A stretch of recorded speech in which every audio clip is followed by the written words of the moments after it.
আসসালামু আলাইকুম। আজকের ভিডিওটা হইতে যাইতেছে সেই লেভেলের স্পেশাল, যেটা আপনারা ভিডিওতে দেখেই হয়তো বা বুঝতে পারতেছেন যে একটু নাচানাচি কুদাকুতি আছে।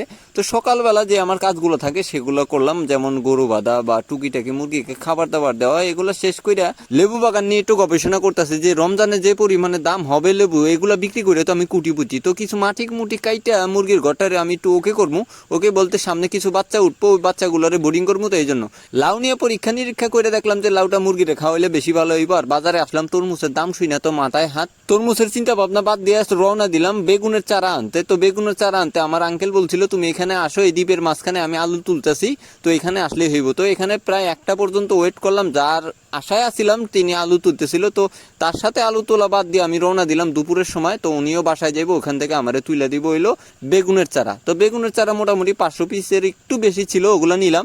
আর এখানে এখনো দেখেন যে ধান শুকাইনা হইতেছে। আলহামদুলিল্লাহ বাসায় পৌঁছায় একটু বসে বিশ্রাম নিলাম, আর এদিক দিয়ে মুগলি একটু নাচানাচি করতেছে। তো বিশ্রাম শেষে রওনা দিলাম বেগুন চারাগুলো লাগাইতে, ভাতিজা ভাই এবং টমি সহকারে। তো আমার যে রাস্তাগুলো, মানে আমাদের গ্রামের যে রাস্তাগুলো হয়তো বা অন্যান্য ভিডিওতে আপনাদেরকে আমি দেখাইছি, মাশাআল্লাহ অনেক সুন্দর। আর আপনারা যদি আসেন কোনো একদিন, ইনশাল্লাহ আপনাদেরকেও দেখাবো। ঘাড়ে কোদাল নিয়ে আমিও রওনা দিছি হাসতে হাসতে। আর প্রকৃতির অবস্থা দেখে হয়তো বা বুঝতেই পারতেছেন যে কতটা সুন্দর।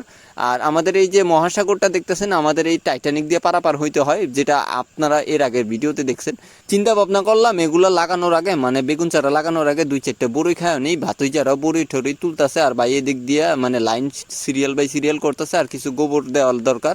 আর এদিক দিয়ে আলু আছে, আলুগুলা তুইলে চিন্তা ভাবনা করলাম একটু খাওয়া দাওয়া করাই যায়, এটাও একটা শখের বিষয়। তো আগুন লাগাই দিছি আশেপাশে, চিন্তা করলাম যে এগুলো একটু পরিষ্কার হয়ে গেল, সাইটাও আমাদের কাজে লাগবে ক্ষেতের কাজে। তো একদিক দিয়ে 2 কাজ হয়ে গেল। তো এগুলো শেষে আলুটার একটু পরীক্ষা নিরীক্ষা করে দেখলাম যে আসলে হইলো কিনা।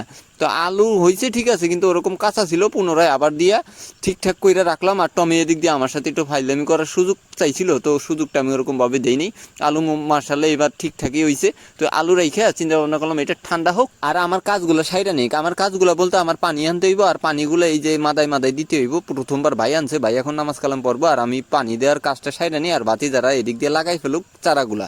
তো চারা লাগাইতেছে, আর আমিও মোটামুটি এগুলা কাজ শেষ করে আলুর কাছে আইলাম। আলু মোটামুটি ঠান্ডা হইয়া ফ্রিজের মতো হয়ে গেছে, খাইয়া দেখলাম যে মাশাআল্লাহ অনেক স্বাদ, নিজের ক্ষেতের আলু। তো এগুলো একটা এক্সট্রা আনন্দ। তো সবাই সুস্থ থাকেন, ভালো থাকেন, আমাদেরও কাজ শেষ। দেখা হবে অন্য কোনো দিন অন্য কোনো ভিডিওতে। আল্লাহ হাফেজ, আসসালামু আলাইকুম।